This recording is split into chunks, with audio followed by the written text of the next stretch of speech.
Welcome to Infinity Capital, everyone. My name is Raj. Today we are going to talk about Dhanuka Agritech. Guys, I was doing a screening on the agrochemical companies. So, in screener, when you go on screens, I believe, this is only in the premium section. So, you have all the sector-wise distribution of stock names, right? So I was going through the agrochemical space and I was trying to find out stocks which have not run up much, which still provide value. As we all know that market has been in a very strong bull run.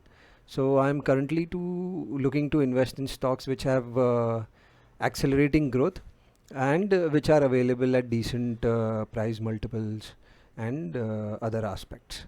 Right. So I came across Agritech. Okay, Dhanuka Agritech is basically an agrochemical company. They make herbicides, insecticides, fungicides, plant growth regulators, and so on and so forth. Right? So they make it in various forms like liquid, dust, powder, granules. Right? So they have around 3 manufacturing units, 40 warehouses, 14 branch offices. So 7,200 distributors they have, I mean, through which they cater, around 75,000 dealer network. So they have around 100 people working, techno commercial, they have technical knowledge of the product, plus an R&D division, so that is sort of working on new products, right? So, they have around 300 plus product registrations across herbicides, insecticides, fungicides, and so on and so forth. 90 products across all segments, right? So they keep on coming up with new products. The R&D division will keep on coming up with new products. They also have tie up with some very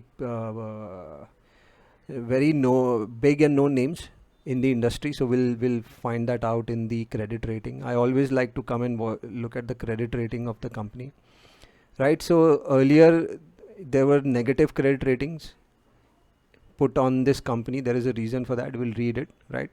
So currently they have some 30 crores of working capital facilities and non-fund based facilities of 33 crores. So around 63 crores. Not much, considering the fact that this is a 4,600 crore market cap company. It isn't much, right? So let's understand why there was a negative, rating put on this company earlier. So the promoters were pledging a part of their shareholding in Dhanuka to raise capital to buy Orchid Pharma, right? So they had recently acquired Orchid Pharma, right? So through their subsidiary company Dhanuka Laboratories Limited, they have done an acquisition of this company. However, then they sort of changed their mind, the funding mix, and the pledge has been released. So they had earlier pledged, now the pledge has been released, and that is the reason why the negative implications have been removed. So overall, Dhanuka has been in the business for more than 3 decades, guys. The company has given great returns. So if you come here and you check the stock price CAGR of the past 10 years, it's given you a 25% CAGR for the last 10 years, right? So good promoters, and what are the strengths of the company? So they have an established operational track record, right? 3 decades in the agrochemical industry, right? As I said earlier.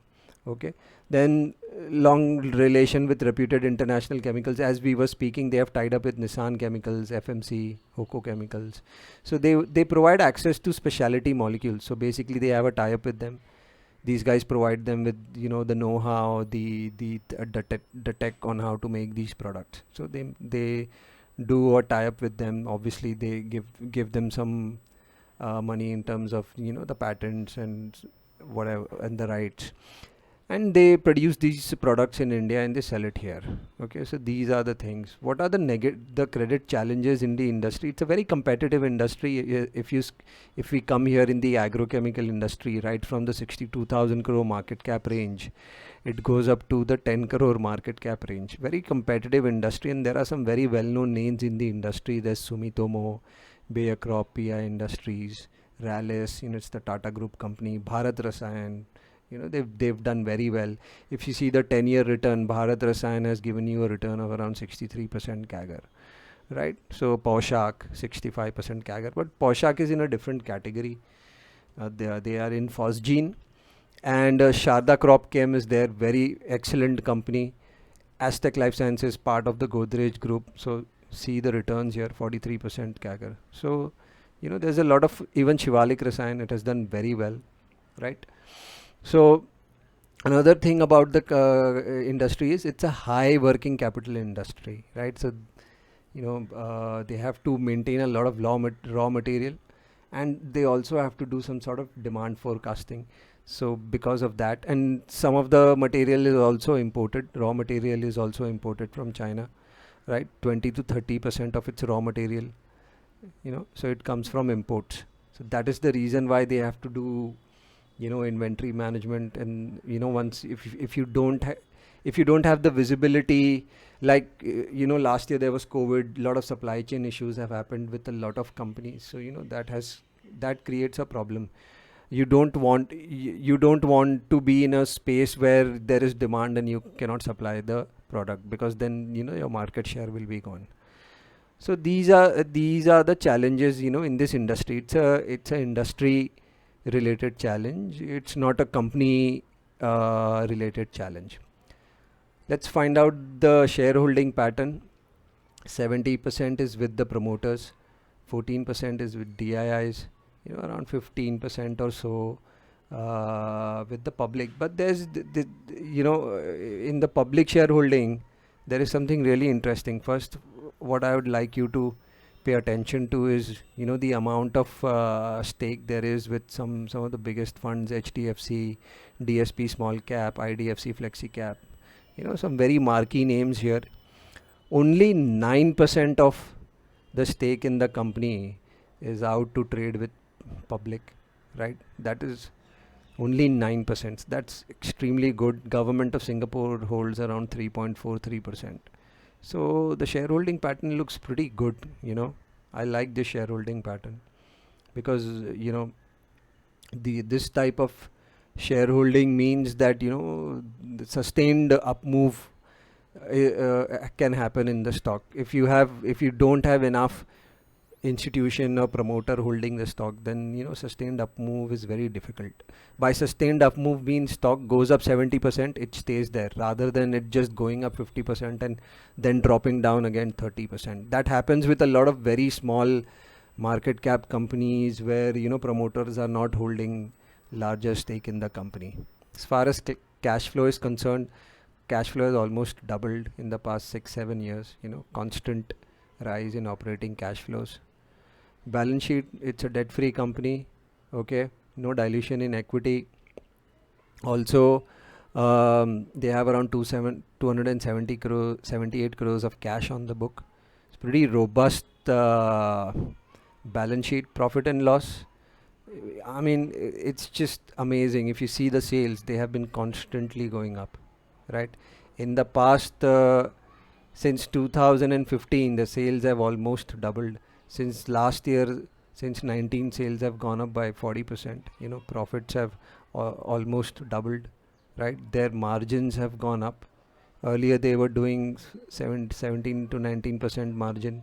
Then it dipped into 19-20. It's back up to 19%, right? So if you want to invest in this company for longer term, you could do a deep dive in terms of why is there a increase in margin, right?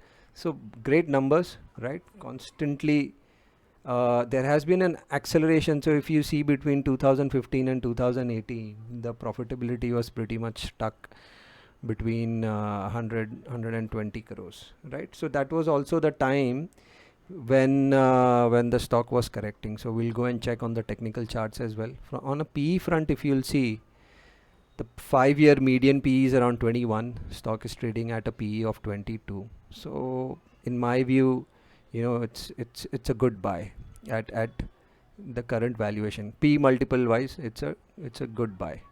Let's do a technical analysis on this. So if you notice here, this stock did a massive sort of a move, you know, after So after listing in 2011 or so, it went sideways for a pretty long time, and then it sort of broke out in 2013. And post that, from here, it went up by around 300 and 380, 450%, like, you know. But after 15, the returns have been pretty much all right, because after 2015 it went up by 30-40%, and then it corrected by around 55-60%. So this is the reason, guys, because post 2015-16 the growth tapered, and that is the reason why there was a correction in the stock. Now we have seen that suddenly the growth has come back into the stock, the profits are rising, and that is the reason why the stock is making new highs, right? So what's the analysis on the technical front? So on the technical front, guys, I have already bought the stock at these levels, you know, so it's around 27-30% above my price range. But looking at why I'm looking at agrochemical companies right now, there are two reasons for that. One is it's seasonality, because post monsoon, farmers will start buying seeds, herbicides, fungicides, and all the crop protection and agrochemical products, and we will see a sudden spurt in sales in these companies' sales. So that is one reason. Seasonality is one reason, right? At the level of 800, it was available at very good prices, but at current prices also, I'm very comfortable to buy it at these prices also, because if we look at the PE level, you know, it is trading near the 5-year median PE level.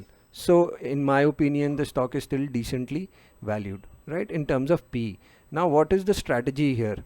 So I will be looking to buy the stock between 850, 860 to 960, or 850 to 950 levels. This is the area where I'll be looking to buy the stock. I have already bought the stock at around 800. I'll be looking to add if it retraces a bit. So that is what I'll be looking to do. Now market is in a pretty good uptrend. Chances are that it might not, you know, correct that much, but if you are making a new position, it would be good, you know, if you get it between sort of 860 and 960, that would be a decent range to start accumulating the stock, right? So if we have a little bit of correction in Nifty is actually sideways. If we have a little bit of correction, you know, we can get this stock a little cheaper, right? What sort of targets are we looking at? So, you know, if we come here, on the profit and loss section, there is clear acceleration. If we look at the quarter-on-quarter numbers, you know, if you look at the June 2020 compared to June 19, clear acceleration in sales and profits. September numbers were higher, December numbers were higher, right? And March numbers were higher too. So we wait for the next quarter results. What if there is a bit of a dip, right? Because last year June was a very severe lockdown, right? So what if there is a bit of a dip, and if that dip happens, you might be able to get the stock a little cheaper. What sort of targets are we looking at?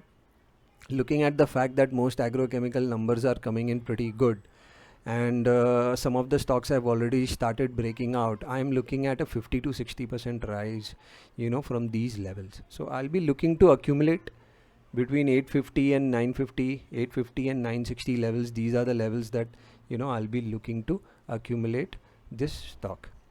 Quick disclaimer, guys, this is not a buy sell recommendation. It's an educational video. Thanks a lot for watching.